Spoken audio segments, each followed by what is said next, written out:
I really amazed at their incredible karma. You know, that they just, today was the day they decided to come. Very auspicious and how wonderful. So Venerable Keldon is from Brazil. He's highly educated. He went to law school, he's CPA, and then he stumbled into the Dharma. And actually, I had dinner with Venerable Keldon last night. I was fortunate, and I heard the story of how he met Rinpoche, and I want to cry now. I started crying. It's just, it's so beautiful. And we're just thrilled to have Venerable Keldon here. So you may not know it now, but you're really, really fortunate to be here. So thank you. Thank you. I'm the one. I'm the one. I'm the very, very fortunate to be here. I'm very, very fortunate. You know, when first, thank you everybody for being here. It's a pleasure. It's a pleasure to be in Florida. It's my first time in Florida. Yes. Yes, exactly. Welcome. And especially I think a big thank you to Rebecca for inviting me. It started with Nicole actually as well, which was the previous director, and Dawn doing so much, and all the volunteers for being here. So that's very kind. Thank you. Hello. And of course, I take Jackie. Everything I think with my karma with Florida started with Jackie. We have been talking so long for so many years now with different projects. And she has been, you need to come to Florida. You need to come to Florida. I think if you want to vote for a new, how do you say that, governor for Florida, you should choose Jackie. She's very good at selling Florida. So definitely for me, it's very, very nice to be here. It's um as I've been saying to Nicole and I've been saying to Rebecca, I'm not at all a person that should be sitting here to teach because I don't know anything.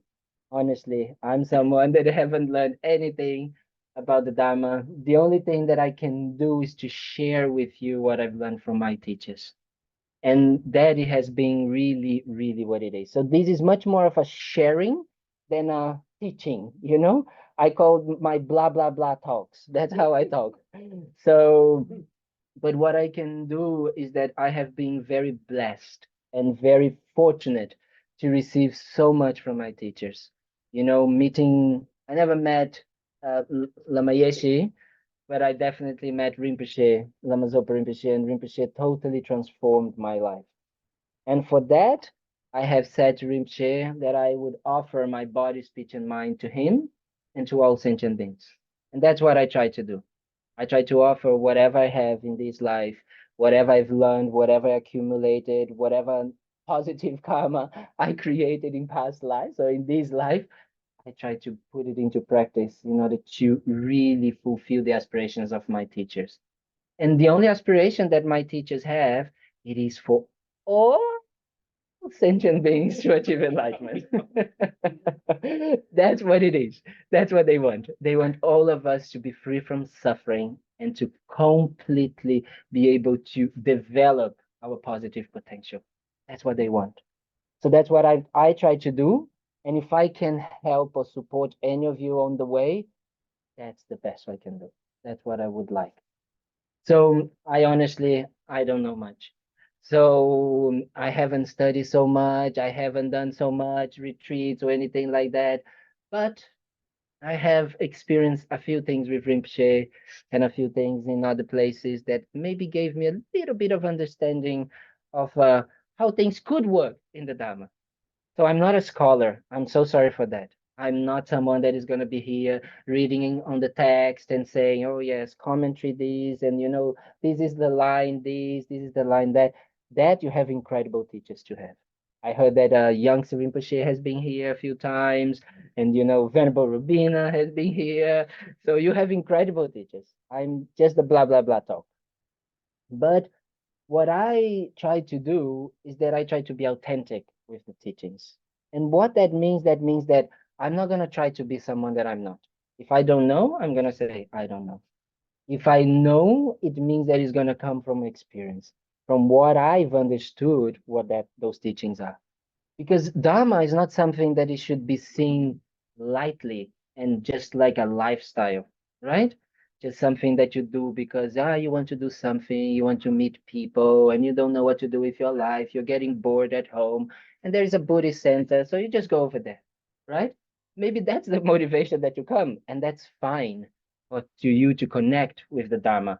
But then when you start to practice Dharma, you're gonna see the Dharma is going to totally transform your life and transform your mind, and especially open your heart. 'Cause that is what it is about. I was talking with Sharon, Sharon in the car right now, and we were talking about that. She has said that she was brought up as a Catholic and Christian, and then I said, very good.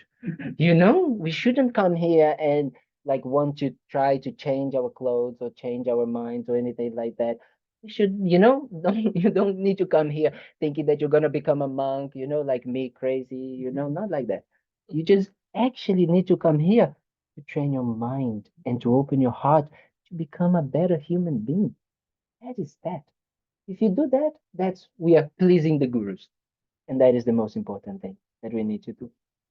So whatever we're going to do that, we are very fortunate that in Deerfield, we have a Buddhist center, a place where we can connect with these precious teachings, right? It's just incredible if you think about it. Now I was recently at Kopan Monastery in Nepal, which is a monastery that Lama Yeshe and Lama Zopa Rinpoche started, right? More than 50 years ago. Jackie can tell you everything about it. She was there at the beginning, so she knows how it was. And nowadays is a beautiful place. It was and it still is a beautiful place. But over there, we have hundreds of people coming, backpackers and people wanting to learn about the Dharma. And they come from very far away, and then they discover that they have a center around the corner from them. So you are all very lucky and fortunate that you didn't have to go all the way to Nepal to realize that you have a center just around the corner from you. So this is very special. And a center like that is so special because if you really think about it, it's a combinations of causes and conditions and the effort of so many people, right? So many people that it started and they did so much before us. How long the center exists? Rebecca, Jackie?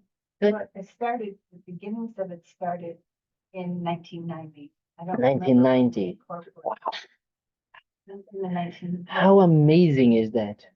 How amazing. So many people have passed here, so many people have done some seated, well, not here because I think it was in different places, but so many people have been like in this place and received the teachings and connected with the Dharma, and that is very special. So whatever we are doing here today, we should really feel fortunate. You shouldn't take it for granted because I don't know how many are here, maybe 20 something, more the online people, maybe 30 people. How many people actually on a Sunday morning are coming to learn about the Buddha, about Buddhism, about the Dharma, about meditation, about developing a good heart? So many. If they would, maybe the world would be different. So that is very special. So we should also sometimes, take our right hand, put on the left shoulder and say, well done, right? We are doing good. We are doing very good just for being here and trying. And that's what I say. We are just trying our best to become a better human being. That's what we can do. And if we can do it together, if we can learn some tools here, if we can learn some ways of developing our mind, especially cultivating positive mindsets, developing our understanding about how things exist, decreasing our negative emotions, then everything's going to be fine. We don't need to worry so much.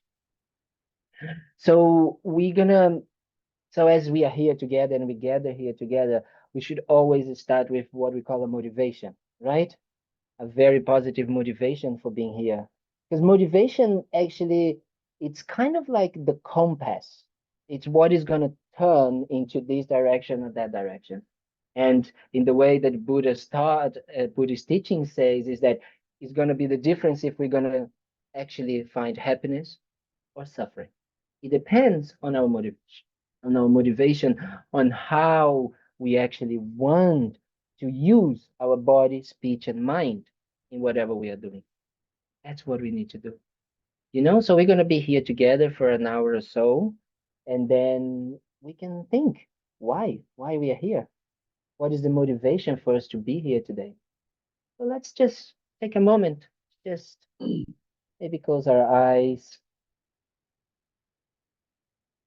maybe just try to connect a little bit with our bodies.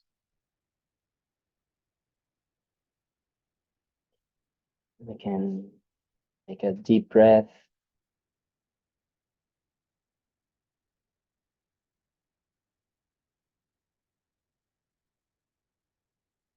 Feel our bodies sitting here in this gompa, this meditation hall.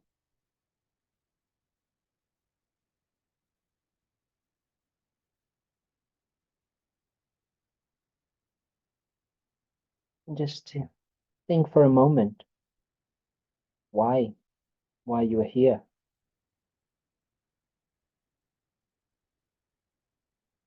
Why have you decided to come here and not go to the beach,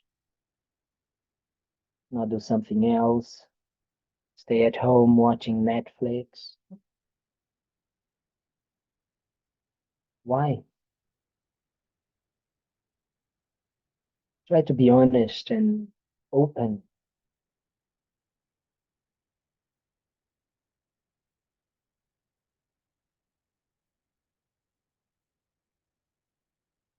And maybe we can start to see that maybe there's something in our lives that we would like to maybe improve, change, develop.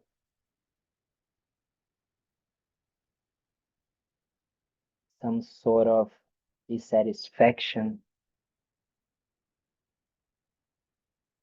that we are not being able to get our heads around it.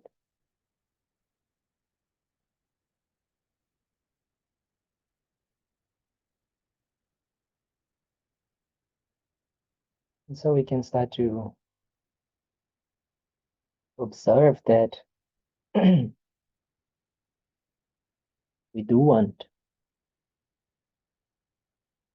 to not suffer. And we are looking for some sort of lasting happiness.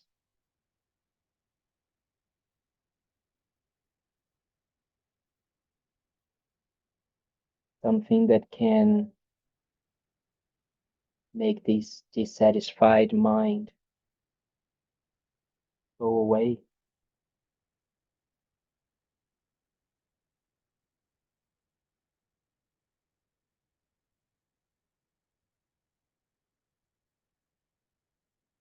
And so we came with this wish to understand ourselves better.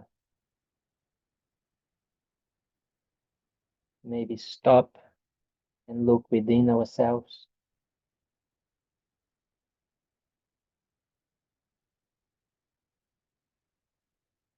And in this way, we want to achieve happiness.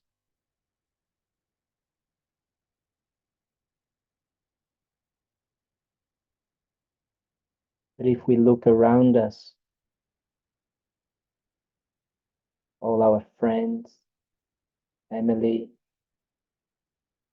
people in our neighborhood, they are just like us, wanting the same.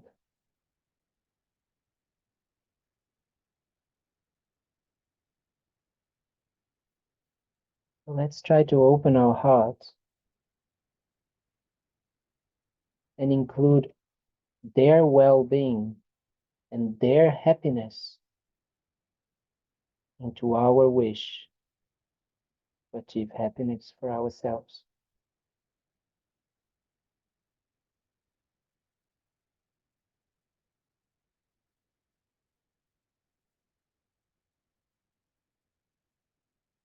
We don't need to forget about our own well-being and wish to be happy. but we add, we include that of others.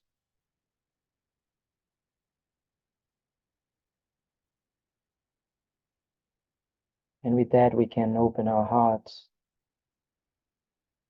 and develop a wish to benefit sentient beings, benefit others, so they can also achieve lasting happiness.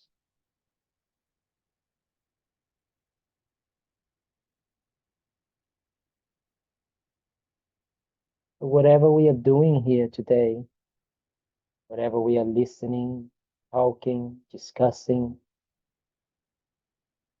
may we use, transform our mind,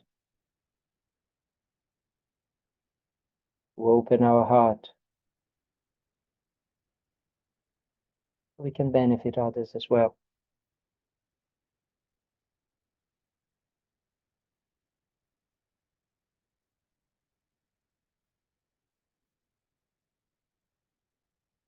So we motivate like that.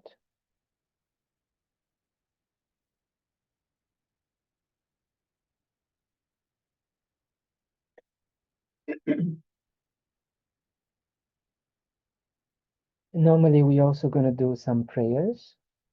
You have, you normally share on the screen? Yeah, Or, we'll share on the screen, and then also there, it's on page 34. 34 now, yeah. With the four measurables, and then I think the refuge before teaching is page 99.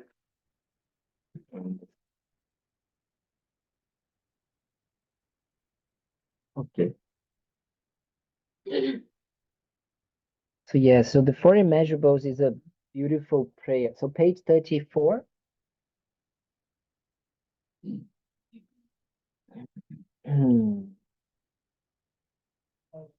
also on the screen.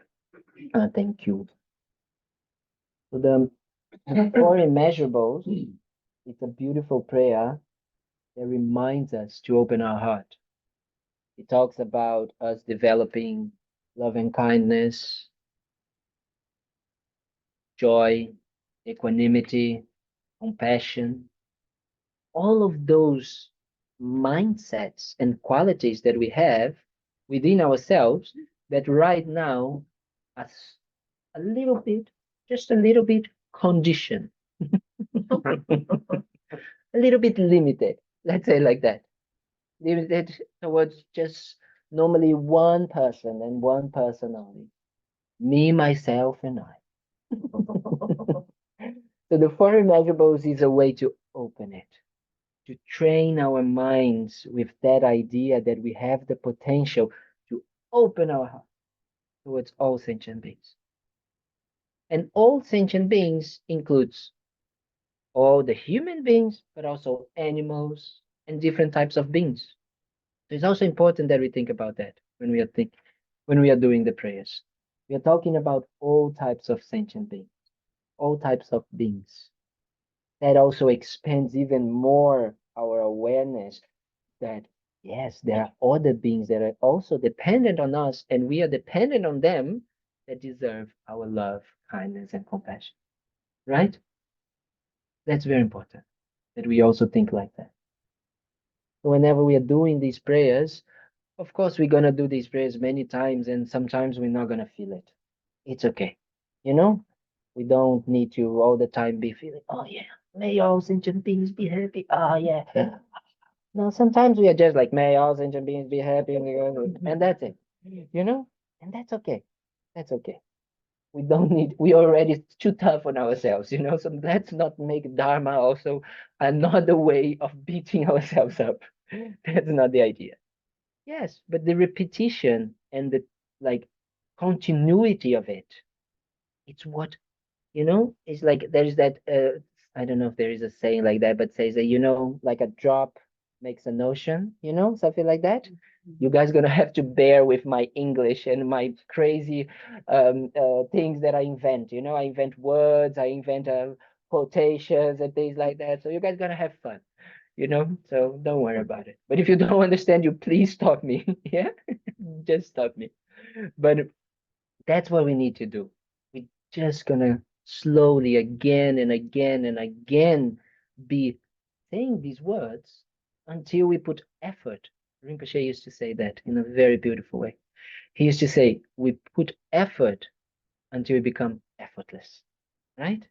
Until love, compassion, love and kindness, joy becomes effortless. Because right now, if we really observe our minds, what is effortless is anger, selfishness, impatience, and that's what spontaneously arises in us. So when we are doing these four immeasurables, is to remind us of that. It's to remind that we have those qualities within ourselves and we can expand that. Okay? So we do that. So we're gonna do it together. I'm gonna change because normally I like to start with equanimity. So we're gonna start with the last verse, okay? Because equanimity is the basis for us understanding that we are equal, so we can develop also the wish to develop love, compassion, joy. So we need to start with equanimity. We're gonna talk about equanimity at some days.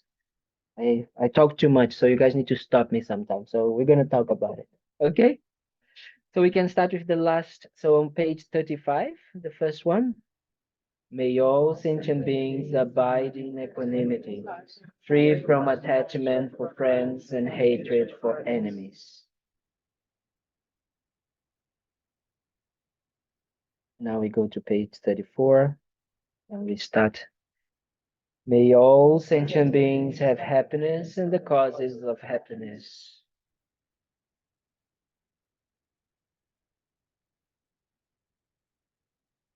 May all sentient beings be free from suffering and the causes of suffering.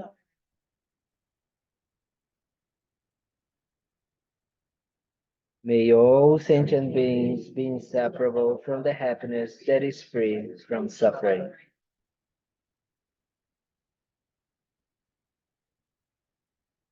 And we do refuge. We said page 98. 98.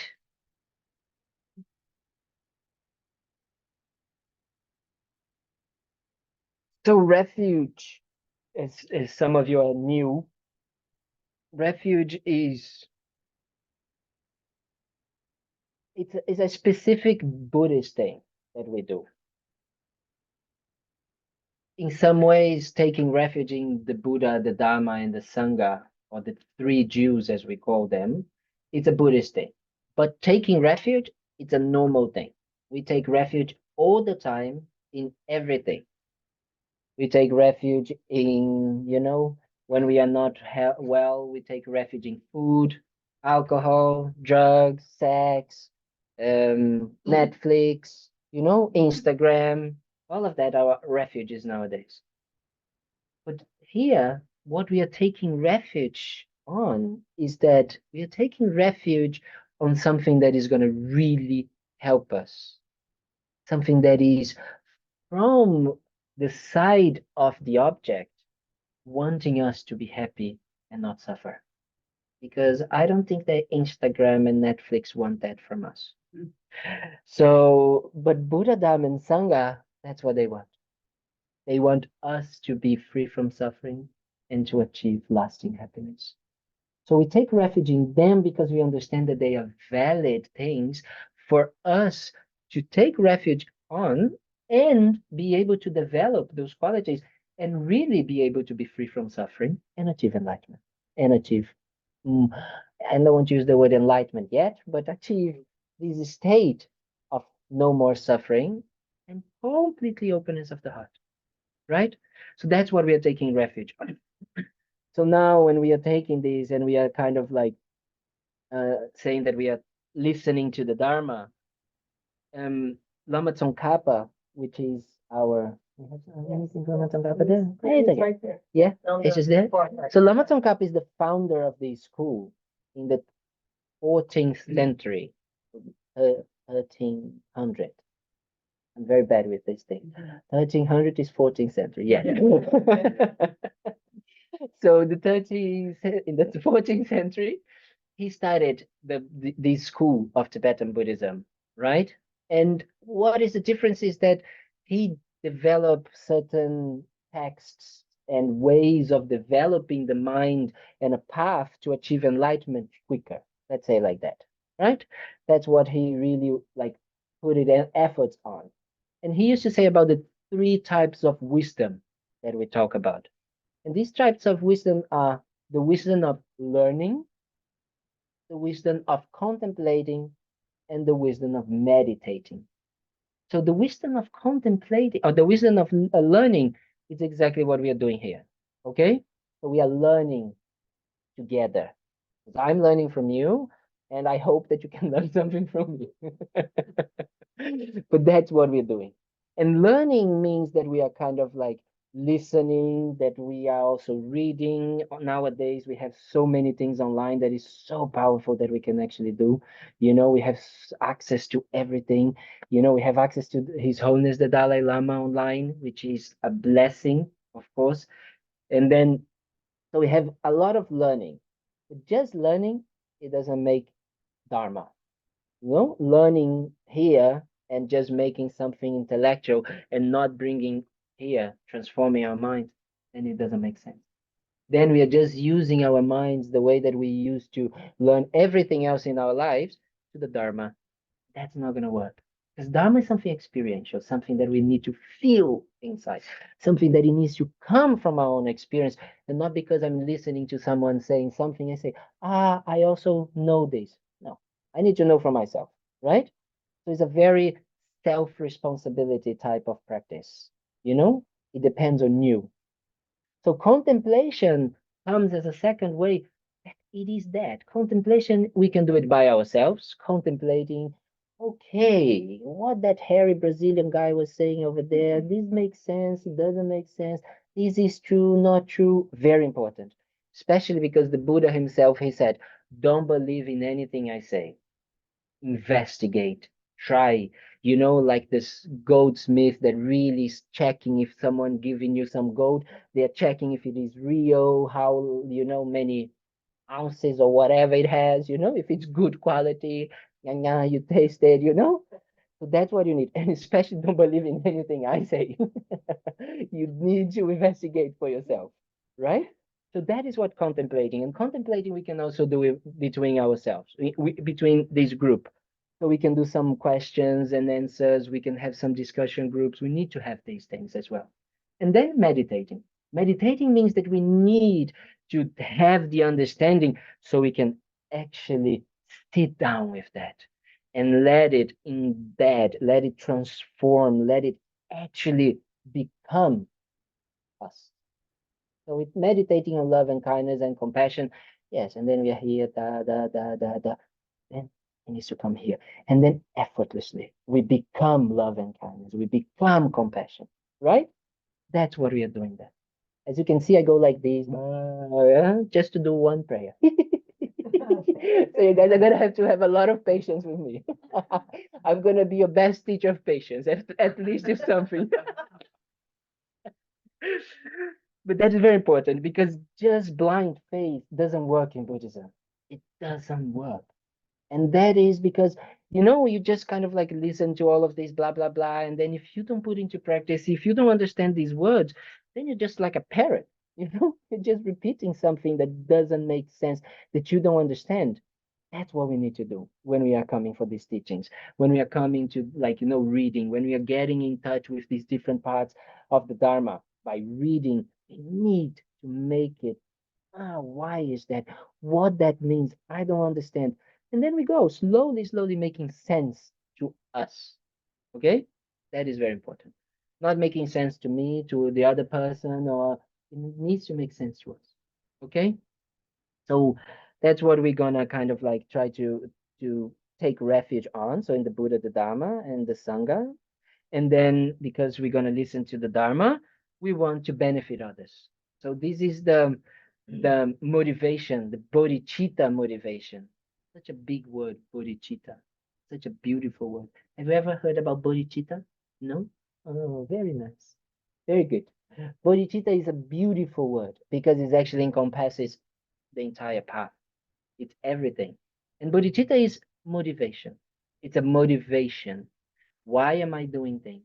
Why am I listening to the Dharma? Why am I taking refuge? Because I want to achieve a state of no suffering and a state that I develop all my good qualities: unconditional love, unconditional compassion, unlimited patience, unlimited generosity, so I can help others to achieve the same.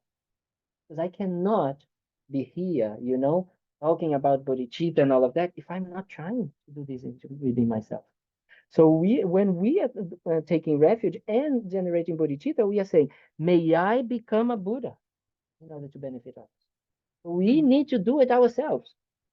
Otherwise, it's very easy to say, oh, yeah, you guys go, yeah, you do that, yeah, yeah, yeah. And me here, I'm just like blah, blah, blah, having fun with Instagram and then all of that. That doesn't make sense, right? That's what we need to. Bodhicitta is that. Is that wish, that beautiful wish, wanting to achieve that state so we can help others, right? Shall we do it? Yeah. Okay, so we're gonna do it in English twice, and then the third time we do it in Tibetan. Okay? I go for refuge until I'm enlightened to the Buddha, the Dharma, and the Supreme Assembly. By the merits I create through listening to the Dharma, may I become a Buddha in order to benefit all sentient beings. I go for refuge until I'm enlightened to the Buddha, the Dharma, and the Supreme Assembly. By the merits I create through listening to the Dharma, may I become a Buddha in order to benefit all sentient beings.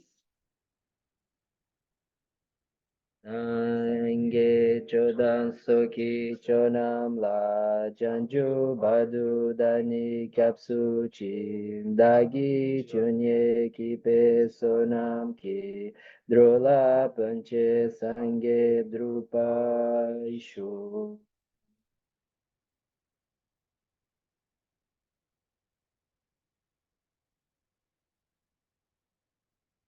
Okay. Does anyone here like normally sings the prayers, or is Venerable Funny Tendon? you should ask. No, interesting. We've always had the lack of someone that We're gonna figure out then who's gonna be the singing, the unze. Unze in Tibetan means singing master, So we're gonna find one of you. We're gonna do a competition who sings better. And then we're gonna see who is gonna be the chanting master of Thubten Kunga Ling. That will be interesting. And then Geshe-la will come. Now Geshe-la will come in August or something like this. And he can help us with that. Okay, so these classes, these talks on Sundays, um, is the one that I said that we were going to do freedom through understanding? Okay. Yes, and the books will be here Monday, so I'll have them. Next Sunday. Okay, very good. So Dawn and Rebecca asked me, okay, so what do you want to do on Sundays and all of that? And I said, well, I have no idea what to do. So we decided to use some books from Rinpoche and Lama Yeshe. Lama and Rinpoche have really, really done incredible for the Dharma, and especially the Dharma in the West. Lama Yeshe, I think I feel even embarrassed talking about Lama Yeshe with Jackie here, but Lama Yeshe, the way he presented the teachings to the Westerners was something I think that it's hard to find another teacher. Even nowadays, he had passed away 40 years ago, and his teachings and the way you read the teachings or you listen to the teachings is just so incredible and so updated. You can use it nowadays, and he's like, and 40 years ago they were also very like useful for that time and era, and is useful now, and they're going to be useful for a long time because it was very pure and very authentic. Lama Yeshe had this incredible way of teaching in the way that he would connect with people and talk the language of people. And his English was not the best. So can you imagine how it was for him an effort to be able, because sometimes, with Tibetan Buddhism, it's a very long way of studying I don't know if you know about it, but especially in the Gelugpa tradition, which is this tradition, we have what we call the Geshe degree. And the Geshe degree takes like 18 to 19 years of studies, the basics. So they love studying, they love contemplating. So sometimes it can become very dry and can become very intellectual and very detailed. Tibetans, they love lists and divisions and this and that and all of that. So it can become very difficult to understand. But Lama Yeshe was able to summarize, was able to make all of these teachings really applicable, really touching people in what they needed to transform their hearts. And that was amazing. And then we had Rinpoche. After Lama passing away, Rinpoche was the person who took over the organization, even though he didn't want that. He was a great yogi, living in the top of the mountains. I was recently there in Laudo. Laudo is where Lama Zopa Rinpoche. Do you know who is Lama Zopa Rinpoche? Which one? Okay, so this is Lama Yeshe, and that one is Lama Zopa Rinpoche. So Lama Zopa Rinpoche, he was born in the Solo Khumbu area, which is the Everest area in Nepal. Beautiful place. 4,000 and oh, I need to know in in feet. Okay, so it's very tall place, very high place. Very high altitude place. So it's an amazing place and very, very, very basic place. Like all the houses are made of stones and the ceiling is just some roof.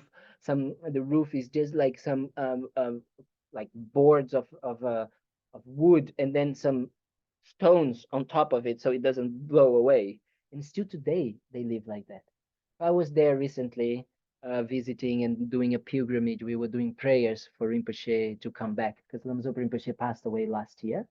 So we're all praying for him to come back and continue his incredible activities, guiding us and all sentient beings. So Rinpoche had a very different way of teaching the Dharma than Lama Yeshe. Rinpoche was more ascetic, let's say like that. But Rinpoche had a special and very, very, very strong bodhicitta way of doing. So Rinpoche used to take care of every single sentient being. Yesterday I was telling Rebecca how I met Rinpoche because I was in finance, I was working in banking and all of that, and I was not happy. Not happy. I had what we call success in this material world, but I was not happy. Here it was empty, dry, totally dry. I didn't feel that I actually was connecting with myself and connecting with my heart and really being coherent with my values. I think coherent was a word that really came to me because I felt that my parents are both doctors, always taking care of others, and me just thinking, working about money and all of that. No good. So I decided to leave. I said I needed a gap year or a sabbatical. It's been 11 years, this sabbatical, so I think it's been for a while now. But I remember that I just needed, and I just left, and I just wanted to connect with something that would help me fulfill and feel more fulfilled inside, more meaningful life. So I went traveling, and then I ended up in Nepal because of causes and conditions, and another place that I was before in India, from this hugging woman called Amma. She gives hugs to people. It's a very special woman as well. And because of her, I ended up going to Nepal. And someone in that place said, "You need to go to Kopan and you need to meet Lama Zopa Rinpoche." And I was a bit, who? Lama, who? No idea who they were. And I ended up going to Nepal and I ended up going to Kopan. And when I arrived at Kopan, I said, I want to stay here. This place is beautiful. It's on the top of a hill. It's a beautiful place, looking at the Kathmandu Valley. And I wanted to stay there. And I said, can I stay? And they said, yes. We have an introduction to Buddhism course starting, tomorrow. I said, can I stay? Yes, we still have some places. I think there was one left space, but this is my mind maybe creating. And then I stayed for the course, and the course was everything that this precious nun was talking. It was just like pouring water into water. I just felt at home. And at the second day, there was a little sign saying, "Oh, if you need help, Annie Tenzing needs help with the water bowls." And I had no idea what water bowls are. And I said, "I like water, so I'm gonna go and check what it is." So I went, and she said, "Okay, tomorrow at 4:45 in the morning, you need to come here." And I said, 4:45, okay.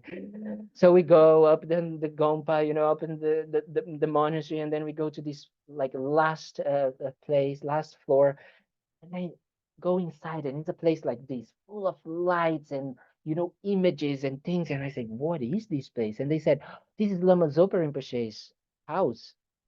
I heard about Lama Zopa Rinpoche. Is he here? They said, "No, no, no, he's not here. He travels around, a lot and all of that."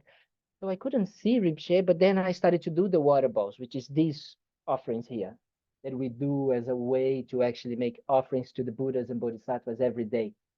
It's a representation. They have a specific story, in the time of the Buddha. They represent water to drink, water to wash. They represent incense, food, music, different things that's how they received people in their homes. Not like nowadays, we don't do that. So that's I said, okay. So I started to do the water bowls over there, and there was all of these big statues and big water bowls, and I was always afraid that I was going to break everything. It was very stressful in some ways, but very peaceful. I was very happy. And I started to do one course after the other, one course after the other, one course after the other, and really touched me, Buddhism. And after 2 months that I was there in the monastery, I decided I needed to leave. But then they said, "No, no, no, Lama Zopa Rinpoche is coming. Lama Zopa Rinpoche is coming. Stay." So I stayed.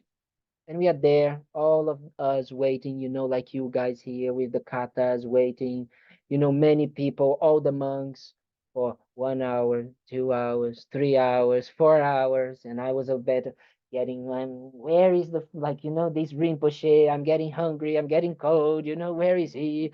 And then finally Rinpoche arrives, and I can hear Rinpoche laughing. Rinpoche used to laugh like a little girl. And I just start crying and crying and crying and crying and crying. And I could just feel something was really opening in my heart. And when I saw Rinpoche, and Rinpoche he was um, putting the kata in every single person. Rinpoche had a stroke, so he had a problem in his left hand side. So he would walk, with a lot of difficulties, and he would just put the kata in each person. And I remember that I just thought, now we meet again, my friend. Now we meet again. And I remember that at that time, I just wanted to give my life to that person and really, really help him and his activities. So Rinpoche really made a strong um, effect in my life, completely changed my life. And for that, I'll always be grateful.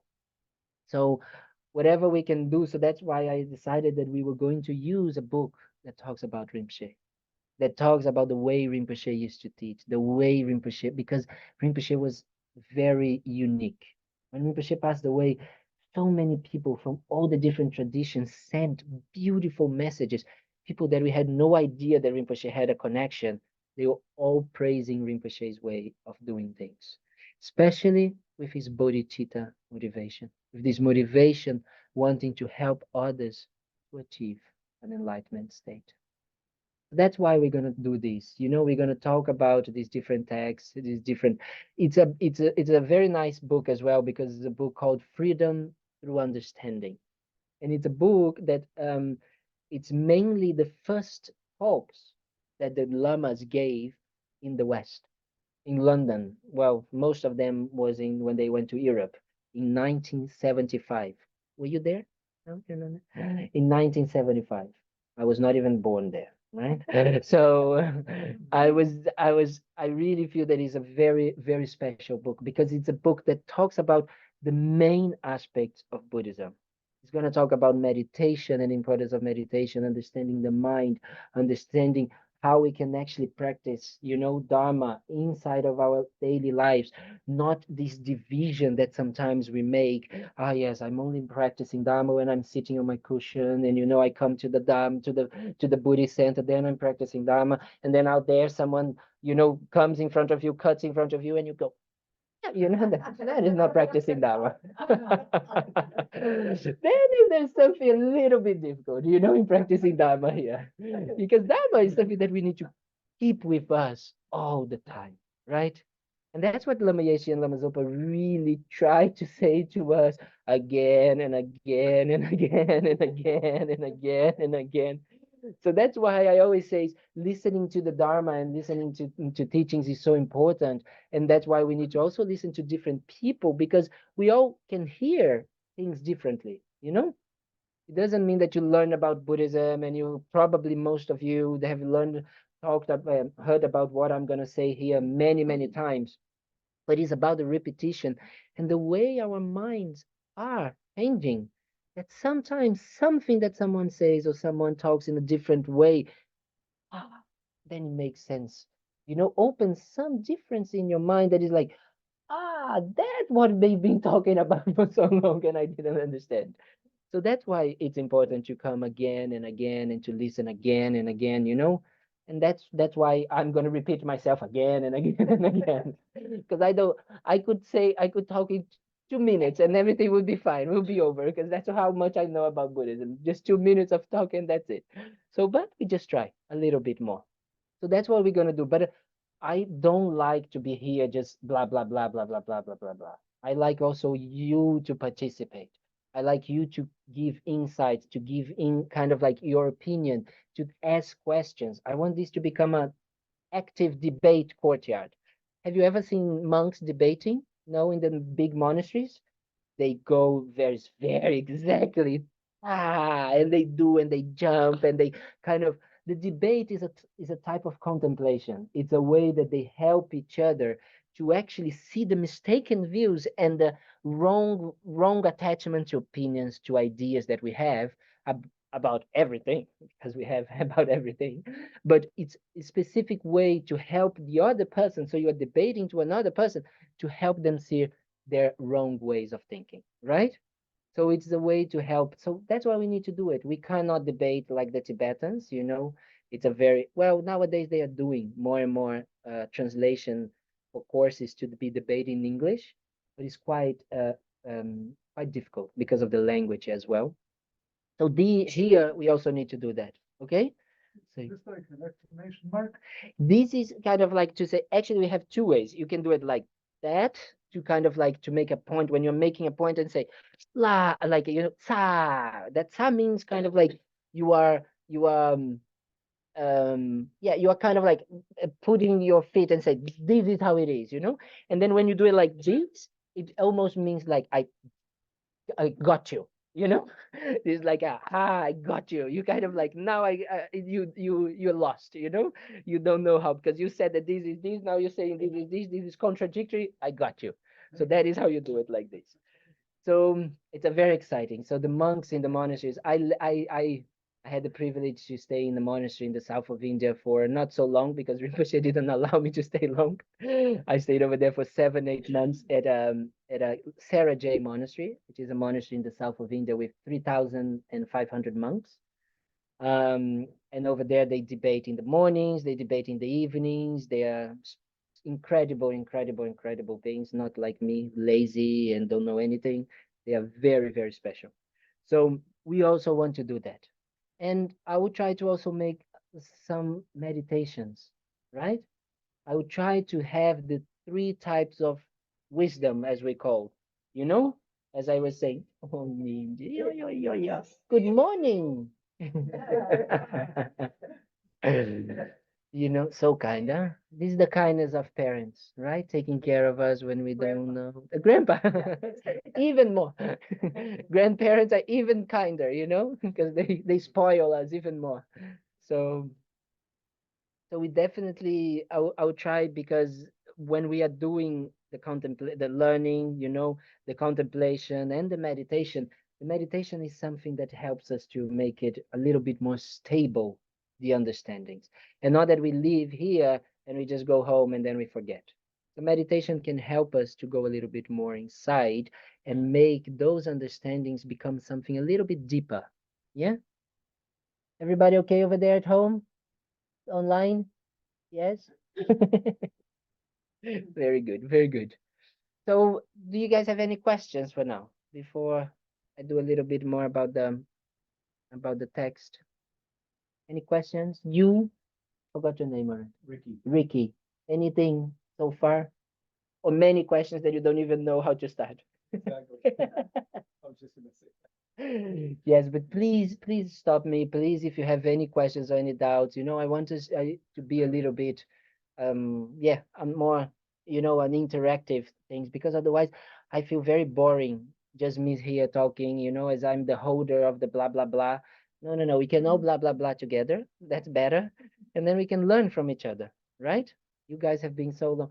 So who is here is completely new, like Ricky? 1, 2, 3, 4, 5, 6, 7, 8. Wow, that's very nice. Okay, so that's very good. So you probably didn't understand most of the things I said. No? It's okay so far? Yeah, it's making sense? It's making a bit of sense? Yeah? Okay, that's the most important. That makes sense to you, right? Because yes, we're gonna use also a specific vocabulary sometimes. In Buddhism, in Dharma, we have specific words that we use that they have different meanings or they have a specific meaning. And these comes because in Tibet, um, there was a spoken language, which was the colloquial Tibetan, but then they because of Buddhism, because of the Dharma, they sent some translators to India to learn Sanskrit and to bring from Sanskrit a new alphabet. So the alphabet in Tibetan was created only for the Dharma. It's a very specific language. And then there are some words that are very kind of like, specific to the context of Dharma.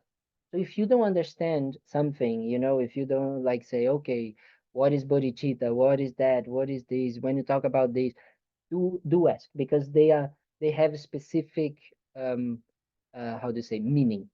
Okay? So feel free to stop me. Yes, and ask questions. Yes. What is exactly Dharma? Yeah. Best question, because then I can talk about the reason why we are here, right? Which is Dharma. We can talk about what is Dharma in so many ways. So many ways we can talk about what is Dharma. But here we are talking about Buddha Dharma. Okay? So in a very easy way to explain, the Buddha, so he was born in India as a prince and blah blah blah. And I don't know if you read a very nice book called Siddhartha from Hermann Hesse. Very nice. And also I think there's a movie, Little Buddha, maybe. I think that there is, yes, Little Buddha with Keanu Reeves, very young, very funny movie. So you can watch it and then you can learn a little bit more, because otherwise I'm not gonna have time to explain. But so the Buddha, he was a prince, and then he escaped the palace because he wanted to understand how suffering and what suffering actually was. And he wanted to understand that it has to be something more, than just old age, sickness, birth, death. There is something in life that has to have some more meaning, you know? So he went and he started to meditate, and he learned about a lot of the Indian masters at that time. None of them actually gave him the answer that he wanted. So he decided to contemplate on his own mind, to understand the nature of his own mind, understanding what is that it is the mind, how it works, what it means, how what are thoughts, how they actually how is the continuity of the mind. So he was investigating that, and he understood that the mind doesn't exist, or the mind is not as inherently and as fixed, as concrete as we think they are. So we understand things, the way we perceive things, we perceive in different ways. And we perceive in ways that are actually contaminated by our own ideas of things. So what he did, he completely understood from a very clear point of view how things existed, right? And he understood that the way things exist is through dependently arising, arising through dependency, arising through causes and conditions. And because they exist by causes and conditions, then compassion, love, and kindness can be developed towards all sentient beings. I'm doing a very, very short, very, very small way of thinking, of explaining. But that made him then see that he, in the beginning, the Buddha got enlightened and he achieved that nirvana, that absence of suffering, right? That enlightenment state of completely, that what actually the Buddha achieved, the state of enlightenment, which is the state of total cessation of suffering and the causes of suffering. And he completely developed all the good qualities that we have in our mind: love, compassion, unconditionally, and in an unlimited way. So when he achieved that, he actually was so blissed out that he wanted to stay over there in that state. But through his compassion, he decided to teach methods so people could develop and achieve that same enlightened state. Because the Buddha is almost like a title. Is not like only the the original Buddha, as we say, or the historical Buddha, but all of us here, we have the capacity and the potential to become a Buddha because we have a mind, we have a consciousness that actually has this potential to completely cessate our sufferings and completely develop our good qualities. So the Dharma, on a very specific way, are the teachings of the Buddha and the paths and the methods to achieve that enlightenment state. That is the Dharma. And it's said that the Buddha taught 84,000 teachings. Why? Because we are all different people. So we need different methods and different ways to achieve that. So sometimes people would say that the teachings of the Buddha were incoherent, or how to say, contradictory. Because for someone like the king, he would say, you should practice, like love and kindness, or you should you should become like a generous person, give away everything and all of that. And to the other, he would say, no, you should not give away, you should actually do this and like keep your belongings. They would say, but these are totally contradictory. But because they are different people, right? We have different ways of understanding and different ways of functioning. So we need to have different ways of being taught. So that's why the teachings of the Buddha are so profound, because they are not set in stone. They are not like just saying, these like that. And then you just, sorry, the word, suck it up. It's not like that. It's not like that. It doesn't work, because if it doesn't make sense to you, if it doesn't really connect with you, then why? It's just another belief. Because what we are trying to do, we are trying to go beyond concepts, beyond beliefs. We are trying to go into this nature that our mind has of being completely pure, completely open, completely vast. That right now we don't have it. Now, right now it's very strict and it's very constricted and kind of like narrow. That's where our suffering comes from, right? So the Buddha, the Dharma comes from there. It's that teachings of the Buddha. So, but the Dharma is going to be the one that is going to, the Dharma is not outside. We have the conventional Dharma, as we say. So the conventional Dharma is all of the books and all of the texts and, my blah, blah, blah, and the teachings and all of that. This is conventional Dharma. But the ultimate Dharma, it's in here. Is the transformation of your mind, is the real kind of like let's say, development of this enlightenment state within you. In some of the beautiful texts, and especially there is a sadhana, I think I have it here, that it says, I love this sadhana because it says like this. I'll look for it here. This because it says like this about the Dharma. It says, I always take refuge in the holy Dharma, which is free of all conceptual thought. It is the ground for the excellence of all sacred insight and reveals the very nature, the one taste of all phenomena. That is the Dharma on a very inner way of experiencing that. Did I make more confusing or what? Yes, it was okay. Yes, Ricky. This may lead to a question. I was learning to meditate years ago. Somebody gave me a gift to go to learn transcendental meditation. Mhm. You know, I finished the course, but I was never able to really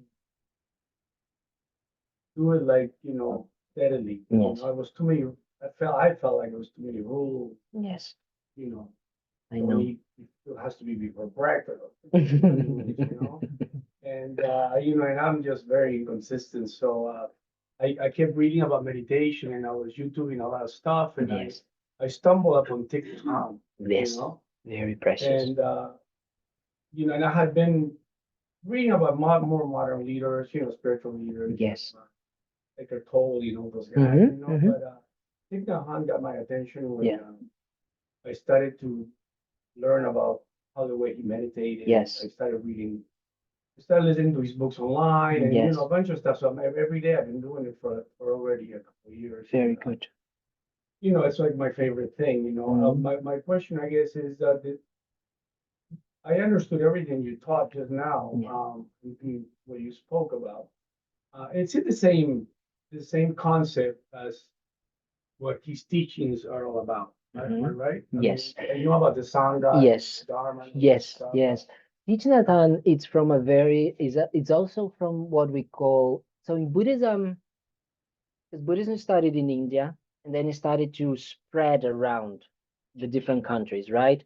So it went to Nepal, to Tibet, to China, to Myanmar and Thailand. And in each of these countries, it got different, it got in touch with the culture of the place. And therefore, it also got in touch with kind of like different aspects of the teachings that were more developed, let's say like this. So in some countries like Thailand and Laos and Myanmar, the the teachings they got into more what we call a meditation and more because I don't want to use the word Hinayana, but it's a different motivation. Let's say like that. The motivation was to achieve that nirvana for oneself, right? And in other countries like Tibet, like China, like Vietnam, they developed what we called the motivation of bodhicitta, of also wanting to achieve enlightenment and achieve nirvana, but in order to help others.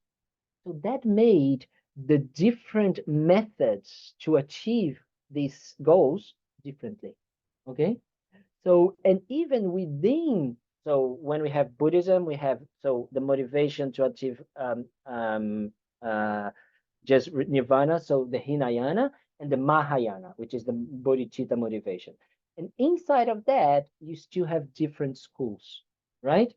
So the Vietnam and Thich Nhat Hanh, he's a Mahayana Buddhist, but within a different school of the Mahayana.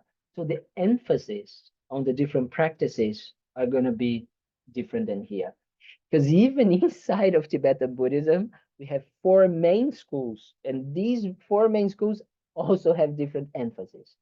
You know, human beings, you heard about them, they like to complicate things. Right? So we like to create divisions and making, lists and this and that and da.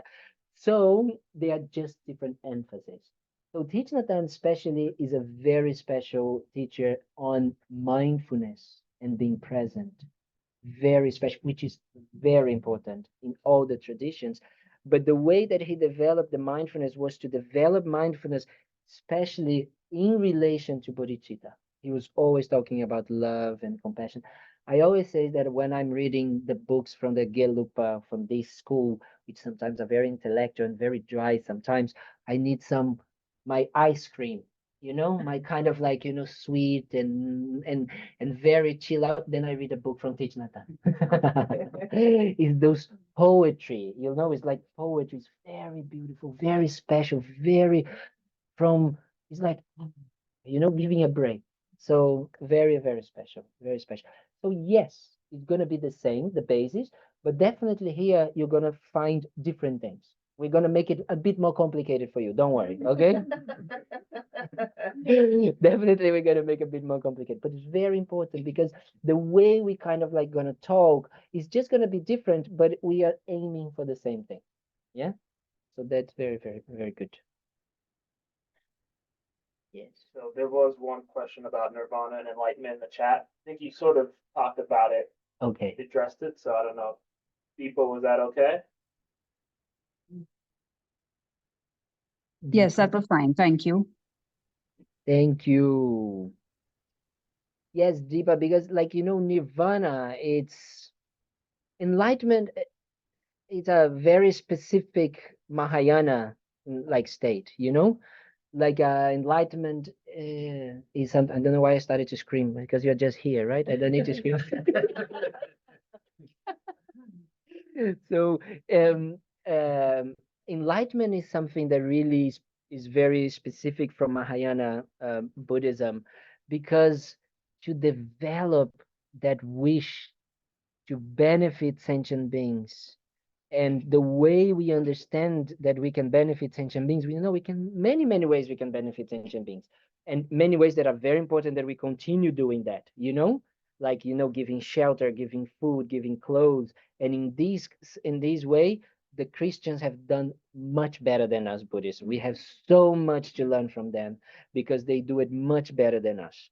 But Buddhism goes a little bit more and says the best way, or the way that we can truly benefit others, is to helping others go inside and find the tools to achieve completely cessation of suffering and the development of all the qualities. So this is enlightenment. That is the enlightenment attitude, is that mind. What means enlightened? It means in Tibetan is sangye. So san in Tibetan means completely eliminated, pure, completely pure from all of the suffering and the causes of suffering. And ge means I completely develop, I completely open all my potential of all my good qualities that right now are totally restricted, that are totally narrowed, so I can benefit all sentient beings. So there's no more that division between myself and others, right? That is ge. Ge means completely developed. So these two make an enlightened being, make a Buddha. So that is what we can do. And nirvana is more connected with the first part of sangye, which means completely free from suffering, right? So it doesn't mean that is, I don't like to use, and His Holiness also has been asking us not to use the word upper and like lesser, or Mahayana is better than Hinayana. We already have too much division in the world. We're not going to create even more inside of Buddhism. Let's not do that. But it's just to understand there are different motivations. And motivation is what, as I said, is the compass that is going to bring us either here or there. That's why it's important to understand what bodhicitta means, what the Mahayana motivation is, and what is the result of that, right? So that is why is it. Yes, Deepa is okay? Yes, thank you very much. Thank you. And that last question was just like, how can people get in contact with you? Yes, definitely. I can send it. I send it. It's very easy. My email, cowdenthemonk@gmail.com. I can do it. You can write over there, cowdenthemonk@gmail.com. And then you can ask questions, yes. Very good. What time do we finish? Okay. So yeah, it's good. It's very good that yeah. I'm gonna be looking at that clock over there because otherwise I was just yeah. After we're gonna put it over here because it's easier for me, especially when I'm doing meditations. And then I can do it and I can see it. So any more last questions? So before we close? No. So this was the first blah blah blah talk. We're gonna have a lot of time to do blah blah blah together. I hope you guys enjoyed. The most important for us to be here, as I said, is our motivation and trying to use the time that we have here in a beneficial way for ourselves. I always say, when I was now at Copan and people would come for the courses and they would stay for a week or 10 days. And I used to say to them, use this time you have here wisely, because the gift you are giving to yourself to stop 1.5 hours of your day to be here, just trying to think about compassion, trying to think about love and kindness, trying to think about opening your heart and being a more peaceful, calm, and relaxed, and of course, kinder human being. You should really, really, really be happy and really be proud of yourself for that, because it's not to be taken for granted. Life is so unpredictable. We could be doing so many other things, especially in Florida. There's a lot of distractions that we can be doing. So we could definitely be doing that, but you decided to come here. And for that, I'm very grateful. So thank you for being here. Thank you for to listen to the blah, blah, blah. So normally what we do at the end is that we do a dedication. And the way I try to explain what dedication means for people that are new is that what we've just done here is that we created a wish, because our motivation to come here, we wanted to work on ourselves. We wanted to find something, right? Especially something that would go more inside. So it's almost like, okay, I want to plant a seed. That is what the motivation is about. And then listening and contemplating and meditating and talk is like when we are kind of like, opening the hole and planting the seed. That's what we've just done. But now, if we just leave it there and we don't do anything about it, then the sprout is not going to come, right? Because there's animals and there's this, and then there's sun directly into the seed. So it doesn't work. But dedication means that we're going to cover it and we're going to nourish it. So whatever we are going to do after here, we try to nourish those seeds that we created, that we planted here together in order to sprout, right? To sprout within ourselves as love, kindness, compassion, patience, generosity, all of that. Okay? So we're gonna dedicate in this way. Do you do the dedications, Shantideva dedications? Yes. So we're gonna do the dedications in this way, but we try to think about it when we are doing it. So everything that we listened, everything that the efforts that we put it to come here, to drive here, to arrive here, to be patient, to listen to this blah blah blah, all of this that we've done, we really dedicate that we might be able to use this so we can develop a kind heart towards ourselves and others, and that slowly, slowly, we can develop our minds by understanding reality, understanding how things exist, how things are, and we can open our mind, our hearts in an unconditional and unlimited way towards all sentient beings. So we dedicate that whatever we created here, positive intention and energy, individually and as a group, that we can dedicate for this end of developing ourselves so we can help all sentient beings to achieve this state.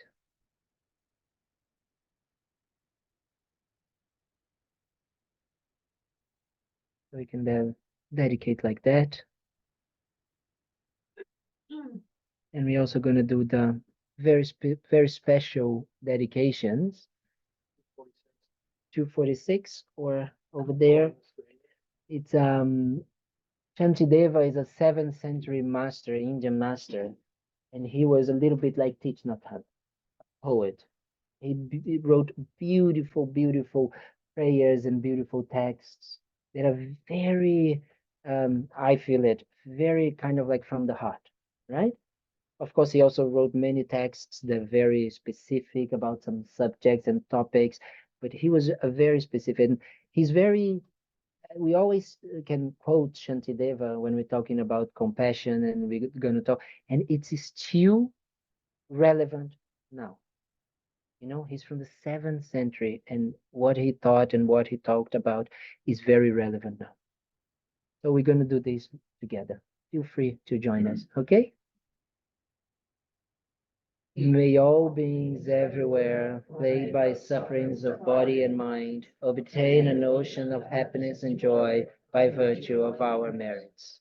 May no living creature ever fall ill. May no one be afraid or belittled with a mind weighed down by depression. May the blind see forms and the deaf hear sounds. May those whose bodies are worn with toil be restored and finding repose. May the naked find clothing, the hungry find food. May the thirsty find water and delicious drinks. May the poor find wealth, those weak with sorrow find joy. May the forlorn find constant happiness and prosperity. May there be timeless rains and bountiful harvest. May all medicines be effective and wholesome prayers bear fruit. May all who are sick and ill quickly be free from their ailments. Whatever diseases there are in the world, may they never occur again. May the frightened cease to be afraid, and those bound be free. May the powerless find power, and may people think of benefiting each other. For as long as space remains, for as long as sentient beings remain, until then may I too remain, to dispel the miseries of the world.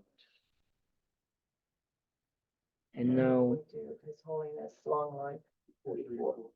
2, 44. 244, 244, we do His Holiness. So we do also, because, you know, we are only here, as I said at the beginning, because of the kindness of so many people that created the center, that did so much, you know, Rebecca and Dawn, and then, you know, Nicole and Jackie. But actually, the reason why we are here is because of our teachers. Because without them, we would not even know the word Dharma, Buddha, Sangha. We will not even get to understand that there are methods and ways to alleviate our suffering, to cessate our suffering, right? And, you know, being with Rinpoche for a while, Rinpoche would say that the only reason why we Westerners and the Tibetans and all sentient beings have access to the Dharma is due to, nowadays in the 21st century, is due to the kindness of His Holiness the Dalai Lama, right? A beacon of light, example of peace and kindness. So that's why we ask for his long life, for him to continue being that lamp, that light in the world.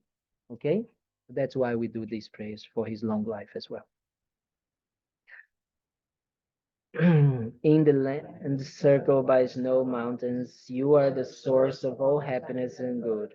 All powerful Chenrezig Tenzin Gyatso, please remain until samsara ends. And then we To do the long the return. prayers for Rinpoche. Yes, 233. 233, 234. 234. You already put it here. Yes. Wow, you guys are better than most centers. So as I said, you know, Lama Zopa Rinpoche passed away last year. Unfortunately, Rinpoche decided it was time to change bodies, you know, and so we believe in reincarnation in Buddhism. We believe, you know, that this life goes to another life, and therefore we ask our teachers to come back to continue guiding us. So that's why. Because of this interdependence, if we don't request, then they don't come back. So we need to do strong prayers for them to come back and ask them to continue, like, guiding us, because we are very lost without them, So we ask them to come back. So that's why we are doing these prayers for Rinpoche's swift return, as we say. So 234, page 234. Fearless teacher and assembly of the children of the victorious ones, Shravakas and Prateka Buddhas, victorious Losang father and sons, along with the lineage masters, all the objects of refuge of infinite lands, please bestow the virtue and goodness of accomplishing this prayer here and now. Holding and spreading the Muni's precious and complete teachings, through explanations and practice, you wear the armor of patience that is never discouraged. Incomparable Venerable Guru, to you I make request. While striving single-pointedly for the sake of the victorious one's teachings, the sole gateway through which all benefit and happiness emerge, and from other living beings, you suddenly departed to peace. What a great loss! Nevertheless, through the undeceiving truth of the blessings of the ocean of the three jewels and the great waves of bodhicitta of the children of the victorious ones, may the smile of a reincarnation swiftly beam in glory for fortunate disciples. And we can go just to the page 234, 235. Can we do that? 235? Yeah. Who is doing it? Nana, One of our Nana's in Wow. Portugal and she hosts our Sundays. Wow, Nana, thank you so much. So we're gonna do the second paragraph. Just a little bit, yeah, a little bit down. Yes, this one. So we can make sure that we develop, the bodhicitta mind, and we can actually remind ourselves to develop the bodhicitta mind, and the mind of bodhicitta that we have developed, that it can stay and expand and continue growing. We always, bodhicitta is the most revolutionary thing we can do to our lives and to this planet. It's always good that we can finish with that. May the supreme jewel bodhicitta that has not arisen arise and grow, and may that which has arisen not diminish, but increase more and more.